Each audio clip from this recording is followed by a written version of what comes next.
The distress beacon had stopped transmitting 43 minutes ago, and Commander Zaltara knew what that meant.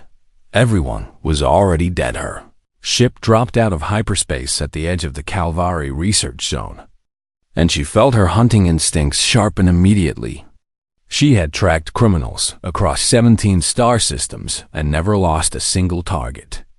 Never let a single pirate escape her claws.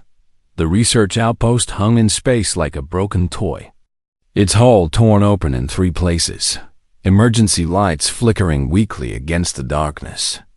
Zaltara guided her fighter closer and scanned for life signs, expecting nothing but corpses. One signal blinked on her screen. She hissed in surprise, her violet scales rippling with confusion. Someone had survived, and that someone was moving. Zaltara docked with the damaged airlock and moved through the station with her weapon ready, her triple-jointed legs carrying her swiftly through the corridors. The Calvary were ambush predators by evolution, built for explosive speed and killing strikes, and every instinct told her to find the survivor quickly before whatever attacked this place returned. She found him in the laboratory section, a human male covered in blood that wasn't his own, methodically gathering supplies into a pack.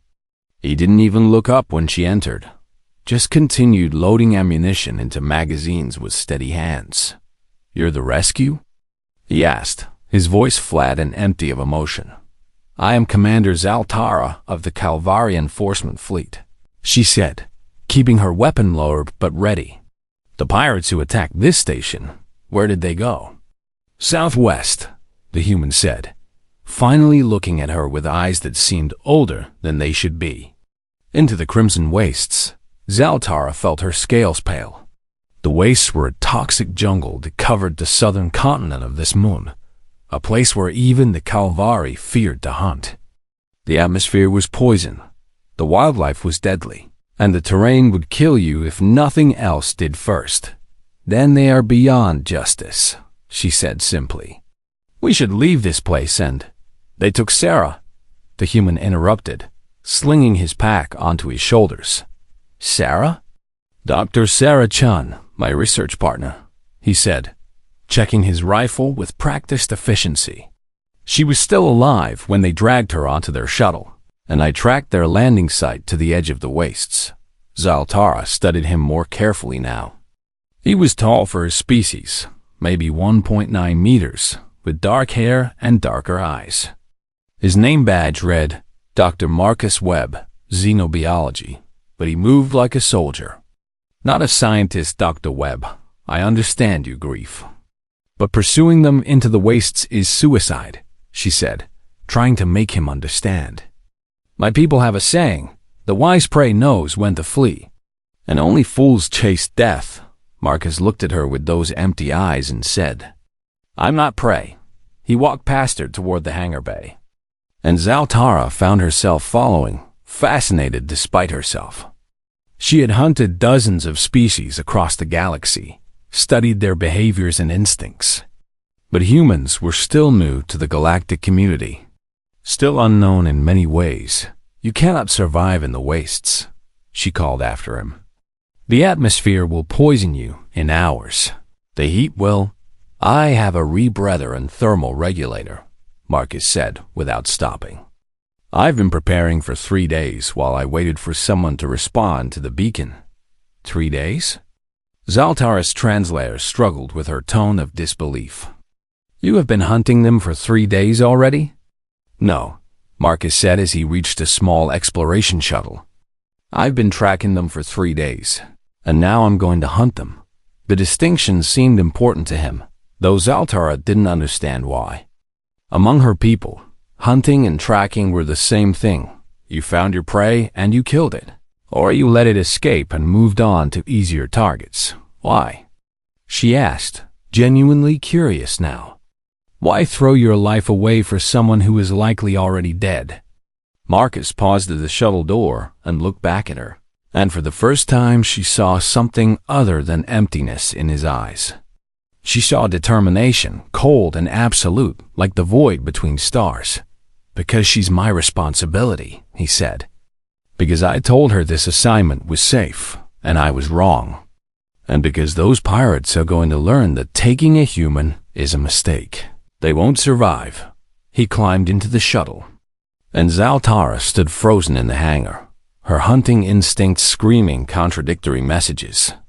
This human was walking towards certain death, and yet something about the way he moved, the way he spoke, triggered a deep ancestral fear she couldn't explain. The shuttle engines fired up, and she made a decision that would change everything. She activated her comm and called her ships I plot a course following that shuttle. She commanded, "I want to observe this human, and I want every detail recorded." "Commander, the wastes are extremely dangerous," her AI responded. "I know," Zaltara said, watching the shuttle disappear into the atmosphere. "That's why I need to understand why this human isn't running away from danger, but toward it." She returned to her fighter and followed at a safe distance, her curiosity overriding her common sense. Perhaps she could learn something about this strange species. Perhaps she could understand what drove them, or perhaps she would simply witness a fool's death in the toxic jungles below. Another casualty of misplaced loyalty and stubborn pride either way. Commander Zaltara had never abandoned the hunt once it began, and she wasn't about to start now. She was the hunter, the observer, the one who would watch and learn. She had no idea that before this hunt ended, she would question everything she knew about predators and prey. Shuttle descended into the green hell of the crimson wastes, and Zaltara followed, her scales rippling with anticipation and something that might have been fear. 3 days into the wastes, and Zaltara had stopped believing what her instruments were telling her. The human hadn't stopped, though. He paused occasionally, brief breaks every 8 or 9 hours where he would drink water, eat compressed rations, check his equipment, but these weren't rest stops in any meaningful sense. They were maintenance breaks, like a machine checking its fuel levels before continuing its programmed task. Zaltara's species had evolved as ambush predators on a world where prey was fast and dangerous. The Calvari hunting strategy was simple and effective. Observe, calculate, strike with overwhelming speed. And if the strike failed, abandon the hunt. Wasting energy on a chase was how predators starved this. Human followed no such logic. Marcus Webb moved through the toxic jungle with steady, relentless efficiency, and Zaltara watched from concealment as he tracked the pirates using methods that seemed primitive but proved devastatingly effective. He read broken branches like other species read star charts, studied disturbed soil the way navigators studied gravitational fields, and somehow impossibly, he was following a scent trail that Zaltara's enhanced sensors could barely detect. How is he doing that? She muttered to herself. Recording everything, the pirates had a 3-day head start and were moving fast, desperately trying to reach the eastern mountains where they had a hidden base. They were Karathi mercenaries, a species known for their endurance and toughness, and they were running scared. Zaltara had hacked their communications on day 2 and listened to their increasingly panicked chatter. "He's still following us," one of them had said. "Impossible. Nobody can track through the wastes," another replied. "I'm looking at his heat signature right now, and he's 8 kilometers behind us and closing."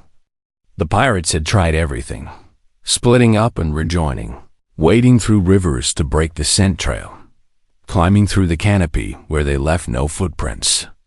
Marcus found them every single time, adjusting his path with patient precision. On the 3rd night, Zaltara made a mistake. She activated her comm and contacted him directly. "Dr. Webb, this is Commander Zaltara," she transmitted on a secure channel. "I have been observing your pursuit."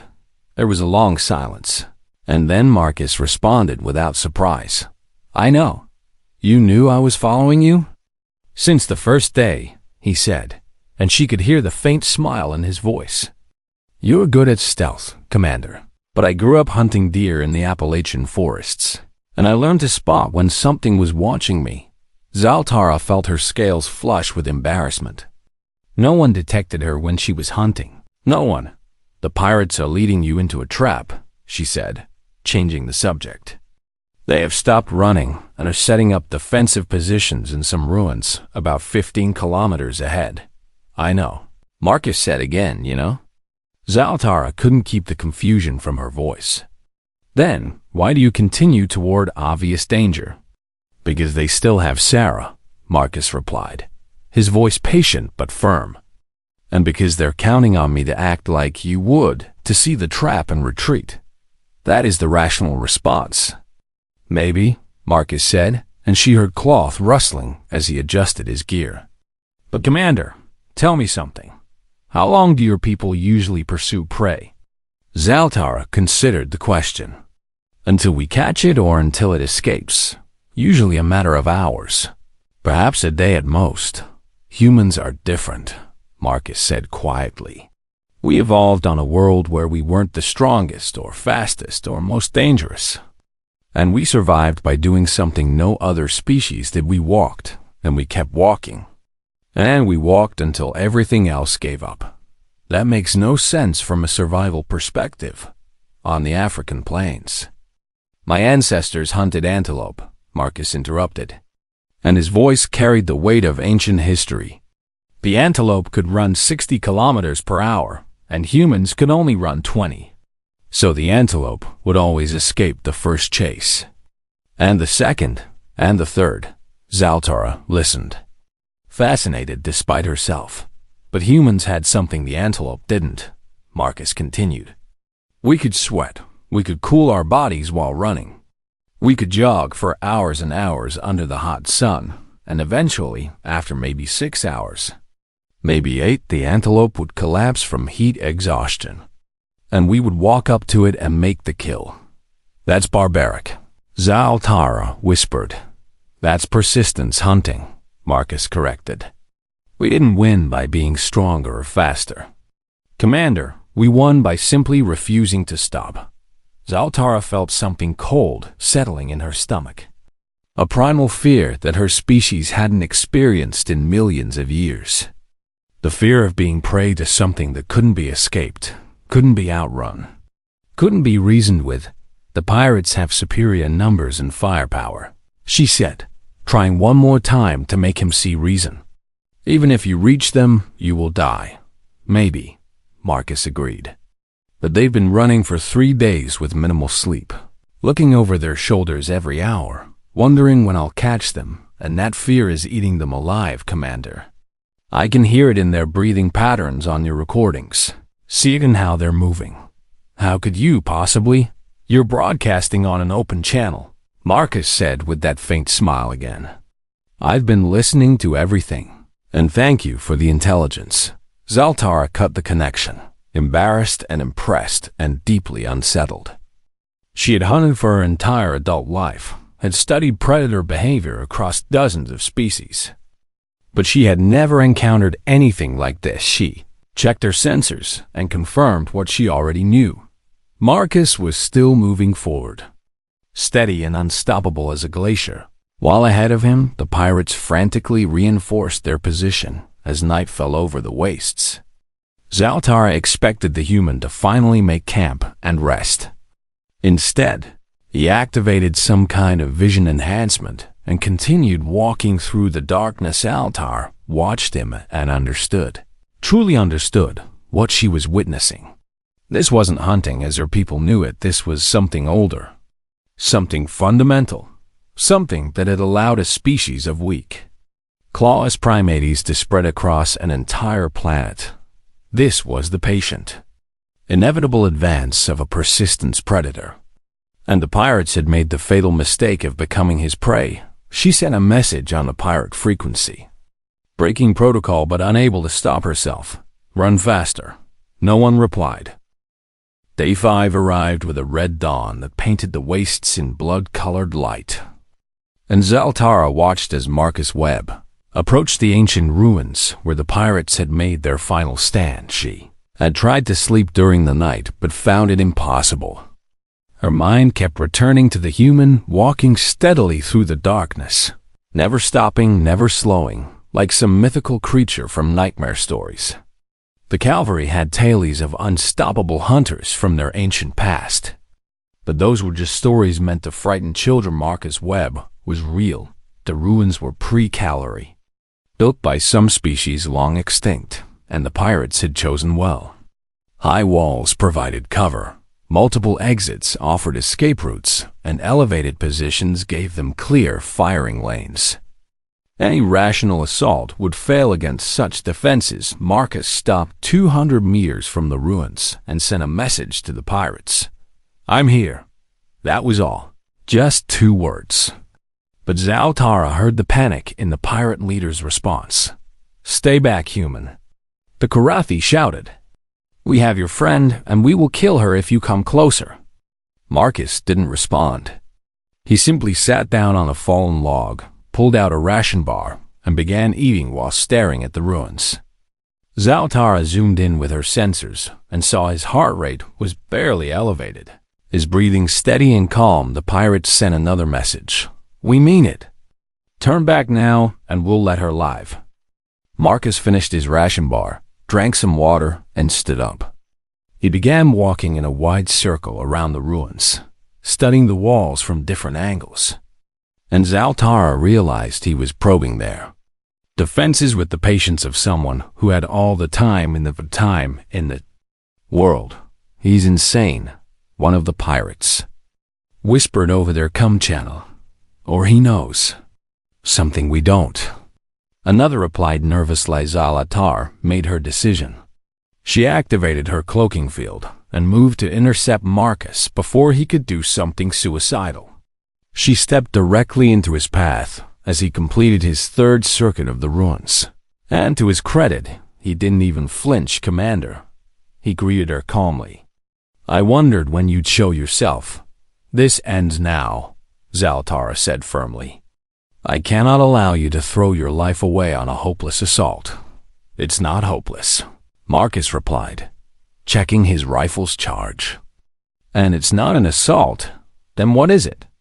"Persistence," he said simply. Zaltara felt her patience snap. "Why don't you flee, human? You're outgunned, outnumbered, walking into certain death. Any rational being would retreat, regroup, call for reinforcements. Your people are supposed to be intelligent. Prove it by surviving." Marcus looked at her with those dark, ancient eyes and began his reply in a voice that was quiet but filled with absolute certainty. "Because they're still running." "Commander," he said, "and humans don't stop. Not when we're hungry, not when we're tired, not when we're wounded. Your people hunt until the prey escapes. Then you find easier targets. But my people? We hunted mammoths across ice fields for days until those massive beasts collapsed from exhaustion. We chased kudu through African heat until they died of overheating. We tracked deer through snow until their legs gave out from fatigue." He checked his rifle again, his hand steady. "We didn't have claws like the cavalry," Marcus continued. "We didn't have venom or armored hides or the ability to run 70 kilometers per hour. What we had, the only advantage we had, was the ability to keep going after everything else gave up." Zaltara felt her scales rippling with involuntary fear. "They took someone under my protection," Marcus said. And now his voice carried weight like a collapsing star. "They hurt my people. They destroyed my research station. They thought they could just run away and escape consequences. So no, Commander, I will not flee. I will walk, and I will keep walking. And I will walk until either I get Sarah back or I'm dead." He pulled out a small device showing thermal imaging of the ruins, and judging by how they're breathing. He showed her the display where the pirates' heat signatures showed elevated stress levels and exhaustion. They know it too. Look at their heart rates. Look at how they're positioned. They're not defending a position. They're cornered, and they're terrified. Zaltara looked at the readings and felt her worldview shifting. She had assumed the pirates held the advantage, but Marcus saw something different. He saw prey that had finally stopped running because they were too exhausted to continue. "You've been hunting them psychologically," she whispered. "For 5 days, You've been breaking them mentally. I've been walking, Marcus corrected. They broke themselves, but they still have superior firepower. They have 7 people who haven't slept properly in 5 days, Marcus interrupted. They have weapons, but hands that shake from exhaustion. They have fortifications, but minds that are crumbling from stress. Commander, I don't need superior firepower. I just need to wait until they make mistakes. How long will you wait?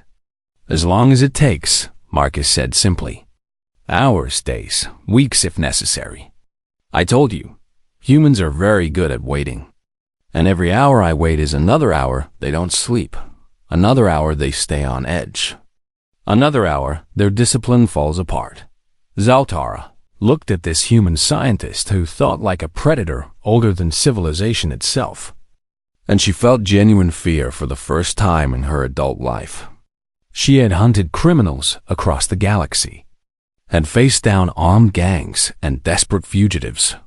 But she had never seen anything as terrifying as Marcus Webb's patient certainty. Your species should frighten the entire galaxy, she said quietly. We don't want to frighten anyone, Marcus replied. We just want to be left in peace, and we want our people protected.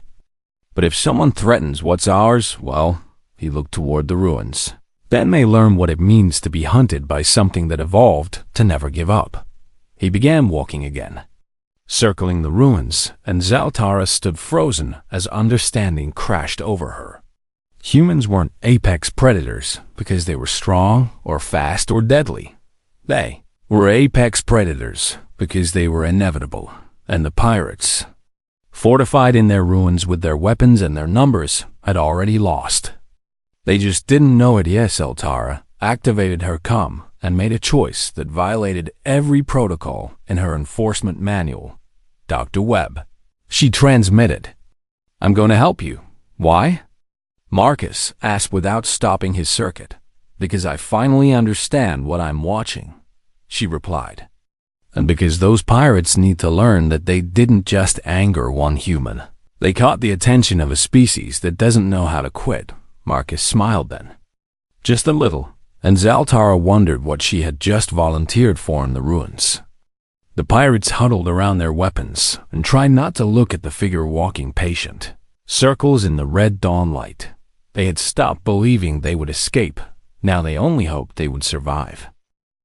Hour 73 of the pursuit, and the pirates were falling apart. Zaltara watched from her concealed position as Marcus continued his methodical circle around the ruins.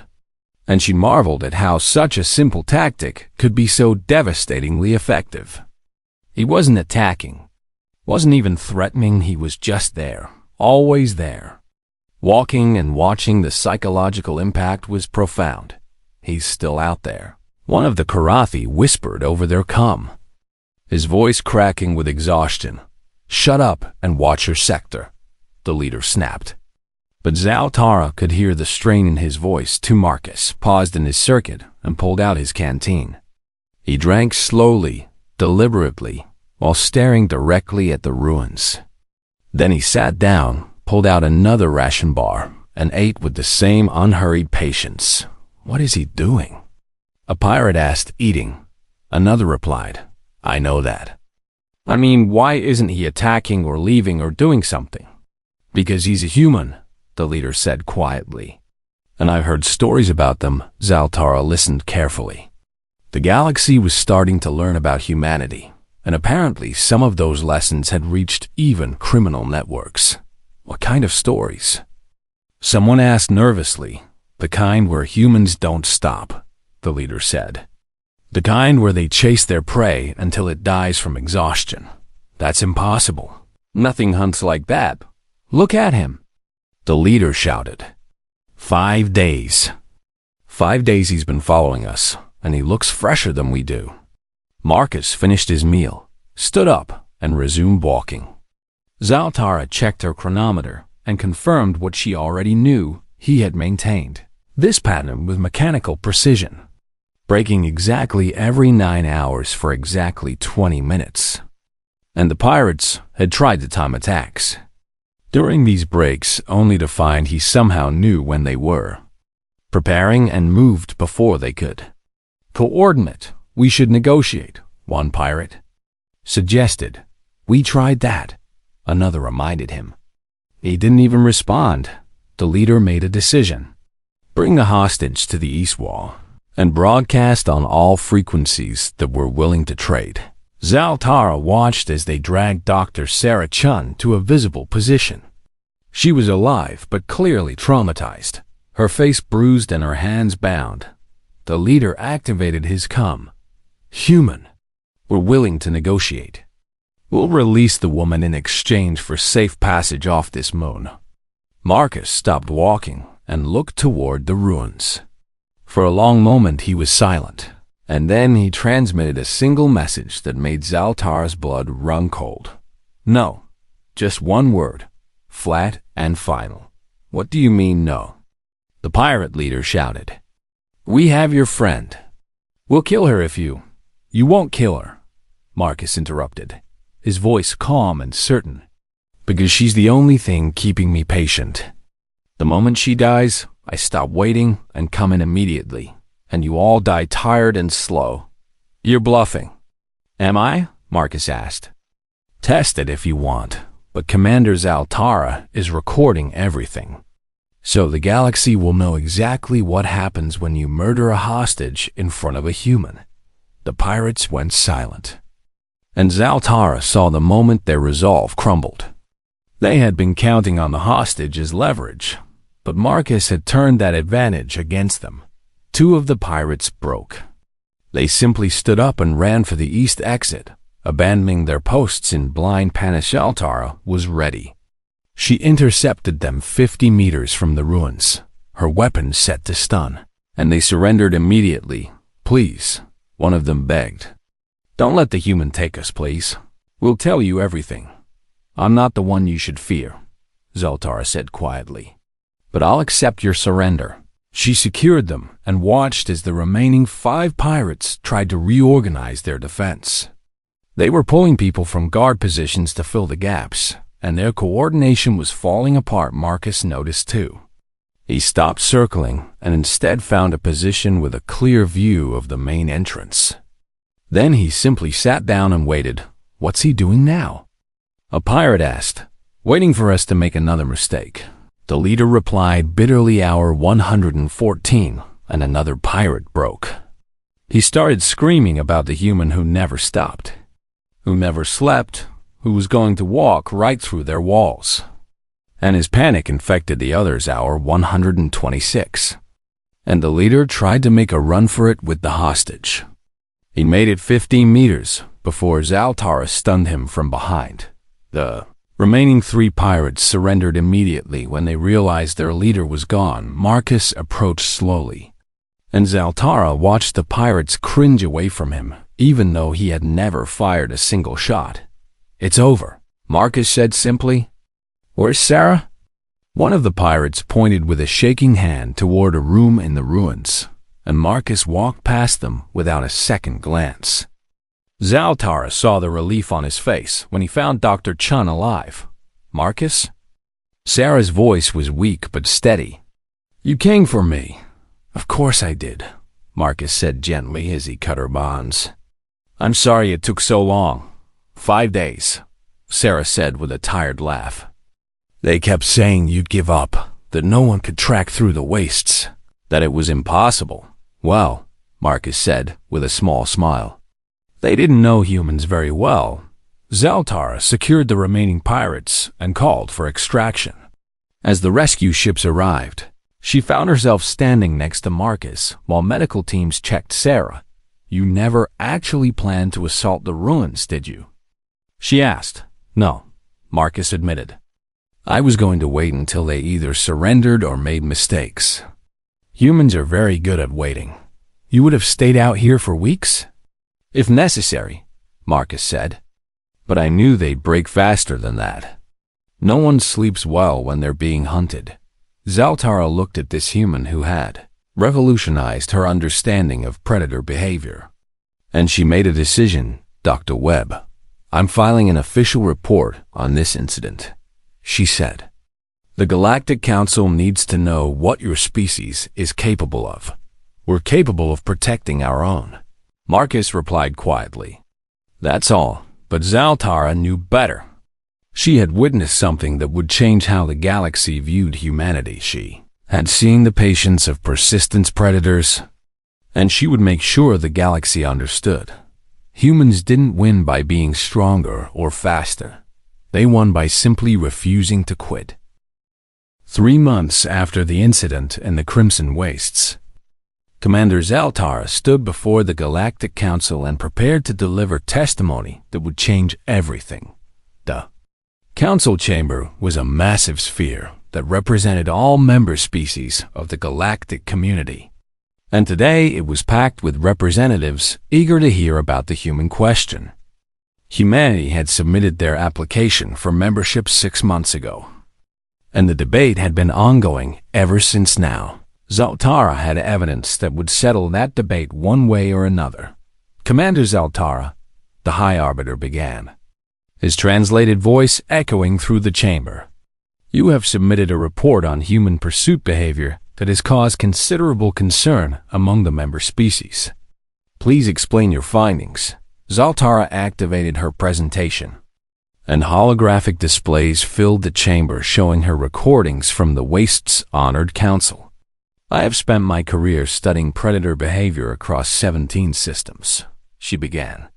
I have hunted the crafty stalkers of Venom Prime, tracked the shadow cats of Darkwater, and I believed I understood what made an apex predator dangerous. She paused and let the recordings play. Marcus walking through the toxic jungle, hour after hour, day after day, never stopping. I was wrong, she said quietly. We measure predators by their killing power, their claws, their venom, their speed. But humans are dangerous for a completely different reason. A counselor from the Velith Confederacy interrupted. Commander, the human in your recording appears unremarkable. He has no natural weapons, no exceptional speed, average strength for his size. Exactly, Zaltara cut him off. And yet he pursued trained Karathi mercenaries through one of the most hostile environments in this sector and captured them, without firing a single shot. How is that possible? The chamber fell silent, because humans are persistent predators, Zaltara explained.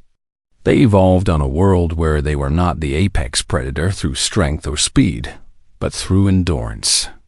While their prey could run faster and farther in the short term, humans simply kept going until everything else collapsed from exhaustion. She showed them data from Marcus's pursuit. His steady heart rate, his efficient movement patterns, his minimal rest requirements. This human walked for 5 days through toxic atmosphere and deadly terrain, maintaining pursuit of targets who were desperately trying to escape, Zaltara continued. When I asked him why he didn't flee from obvious danger, his answer was simple. Humans don't stop. The Velith counselor spoke again, skepticism clear in his voice. One individual's determination doesn't represent an entire species. It's not determination. It's biology, Zaltara interrupted, showing comparative charts. Humans have evolved specific adaptations for endurance, efficient bipedal locomotion, advanced thermoregulation through sweating, mental resilience to maintain focus during extended physical activity, and something their scientists call second wind, the ability to push past exhaustion that would stop other species. She showed them more data. Human marathon runners, human soldiers on extended operations, human explorers crossing continents on foot. Every species in this council hunts until the prey escapes, then abandons the pursuit, Zaltara said. Humans hunted mammoth creatures 10 times their size by walking after them for days until the mammoth died from heat exhaustion and stress. They chased antelope across plains under a burning sun until the antelope's body overheated and failed. They tracked deer through snow for so long that the deer's legs gave out from fatigue. The chamber erupted in shocked whispers. Are you suggesting humans are a threat to galactic security? The High Arbiter asked, I'm suggesting humans are a species we don't fully understand, Zaltara replied carefully. They don't think like other predators. They don't calculate risk the way we do. When they commit to something, they become inevitable. She showed the final recordings, the pirates surrendering, their voices broken with exhaustion and fear. These mercenaries were professional criminals who had evaded capture across multiple systems, Zaltara said. They had superior numbers, superior firepower, and a fortified position. Yet they surrendered to one human scientist who never fired his weapon. They surrendered because he simply refused to leave. A counselor from the Hive Collective spoke. This could be valuable for security operations. Perhaps humans could serve as specialized trackers. You're missing the point, Zaltara interrupted sharply. Humans aren't tools to be used. They're a species that evolved to outlast everything else on their planet. And now they're in the galaxy. She took a breath and delivered her final assessment. I have hunted across 100 worlds and faced death without fear. But I never want to see that look in a human's eyes again, the one that says they've chosen their target.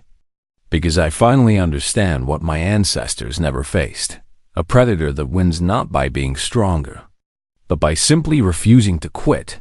The chamber fell silent as the council considered her words after 3 hours of debate.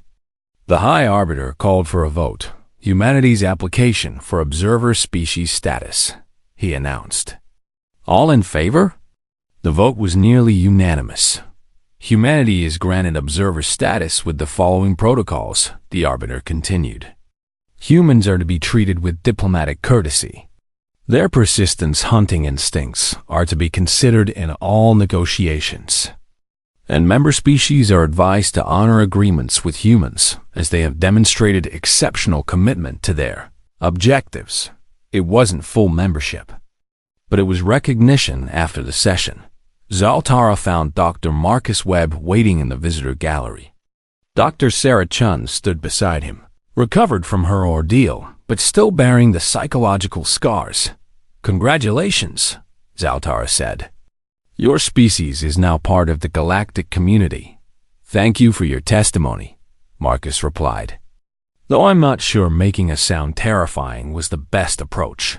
I told the truth, Zaltara said simply. And sometimes the truth is frightening. We don't want to frighten anyone, Sarah added quietly.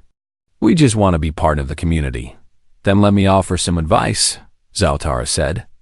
Your persistence is your greatest strength, but it's also the thing that will make other species nervous. Be patient with us as we learn to understand you, Marcus smiled. Patience is something humans are very good at. Over the following months, a new saying spread through the galactic community. It started in criminal networks, whispered among pirates and smugglers, but quickly became universal wisdom. Never make a human hunt you. They don't stop. Zaltara heard it everywhere she went. And each time she remembered those 5 days in the wastes, watching Marcus Webb walk with patient inevitability toward his goal, she had formed an unlikely partnership with him and Dr. Chun, using their combined skills for enforcement operations. The galaxy was learning that humans brought unique capabilities to any mission, not because they were stronger or smarter than other species, but because they had evolved something precious and terrifying, the absolute refusal to give up in her private log. Zaltara recorded her final thoughts on the human question. I have come to understand that humanity's greatest gift to the galaxy is not their technology or their creativity, but their demonstration that persistence defeats strength, that endurance outlasts speed, and that determination overcomes every obstacle. They are not the most dangerous species because they can kill efficiently. They are dangerous because once they commit to something, they become inevitable. She paused, considering her next words carefully. The pirates in the wastes learned this lesson the hard way.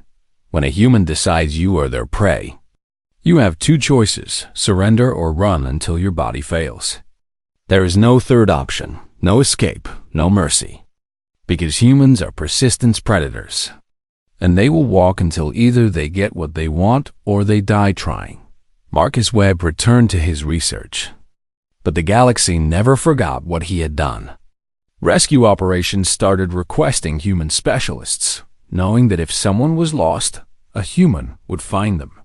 Negotiators learned that promises made to humans had to be kept because humans remembered everything and never forgot a broken agreement. And somewhere in the depths of space, pirates and criminals added a new rule to their operations: avoid human targets, because the reward is never worth being hunted by something that evolved to never give. Up Commander Zale Tara looked at the stars and smiled. Humanity had joined the galactic community, bringing with them the patient inevitability of persistence predators. The galaxy would never be the same.